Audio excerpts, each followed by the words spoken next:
Good morning and welcome to the Daily Devotion. It's Friday, March 12th, 2021, and in 1 week plus a day, it'll be spring. My name's Mike Bridgewater, and I'm the Operation Director here at the church building, and we've been going through Hebrews together here on Friday morning for the last few months. Last week, we learned about the New Covenant and how it is so much better than the Old Covenant that it made it obsolete. This week, we move into chapter 9.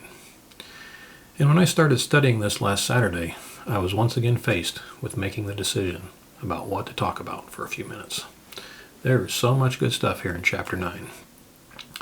As I read through it, though, the word that kept appearing is blood. So we're going to talk about blood.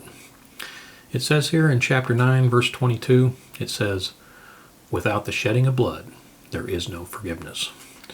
First, we need to understand that the phrase shedding of blood implies death. So let's start by going way back to the beginning, all the way back to the Garden of Eden and the fall of man in Genesis chapter 3. We see after sin entered the world that Adam and Eve first tried to cover themselves, but that was not acceptable to God. And he had to provide them with coats of skin, thus killing an animal and shedding the blood for the first time. Let's go back to the timeline that we've been using and make some new observations. Let's start with a closer look at the events leading up to the promise God made to Abraham in Genesis 22 and see again how God provides. It says, "Then Abraham raised his eyes and looked, and behold, behind him was a ram caught in a thicket by its horns. And Abraham went and took the ram and offered it up as a burnt offering in the place of his son."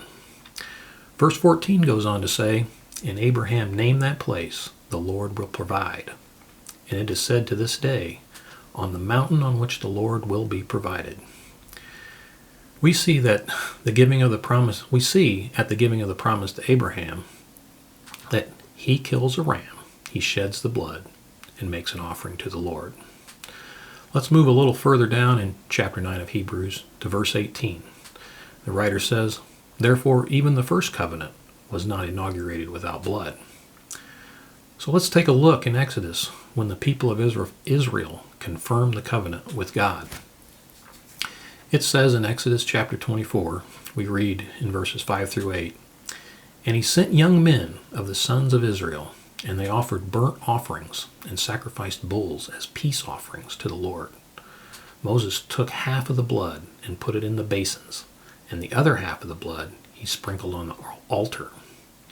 Then he took the book of the covenant and read it as the people listened, and they said, 'All that the Lord has spoken we will do, and we will be obedient.'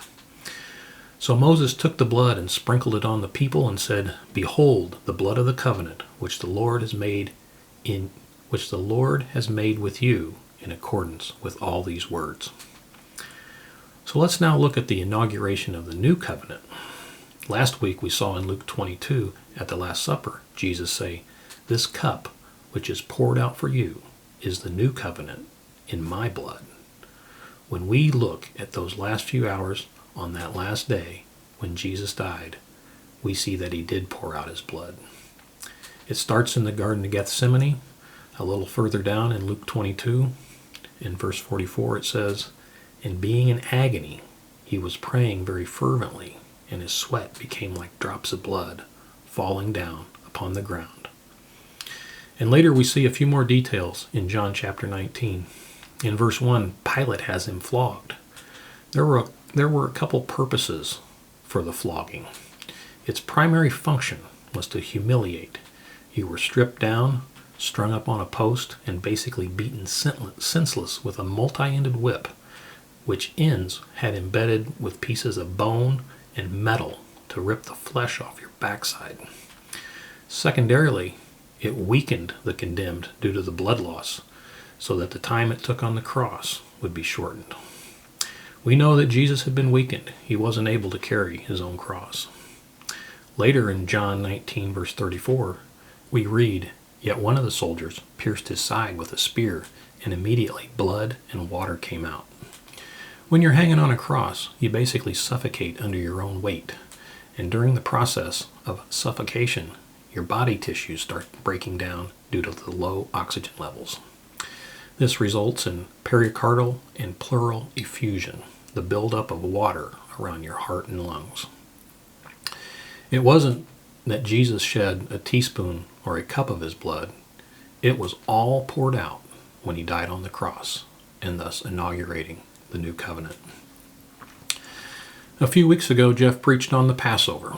The Hebrews were instructed to kill a sheep and put the blood on their doors. And in Exodus 12, verse 23, it says, "For the Lord will pass through to strike the Egyptians. But when he sees the blood on the lintel and on the doorposts, the Lord will pass over the door and will not allow the destroyer to come to you into your houses to strike you." In 1 Peter chapter 1, verse 18, the Apostle Peter writes, "Knowing that you were not redeemed with perishable things like silver or gold, from your futile way of life inherited from your forefathers, but with the precious blood, as of a lamb, unblemished and spotless, the blood of Christ." If you are in Christ, you have been redeemed. You have been bought back. You have been rescued by the blood of Christ. Don't forget that we spring forward this Sunday morning, so you'll get an extra hour of sleep. Jeff is going to be going through the Big Ten this Sunday, and it has nothing to do with filling out your bracket. Thanks for tuning in, and I'll see you next week. Bye-bye.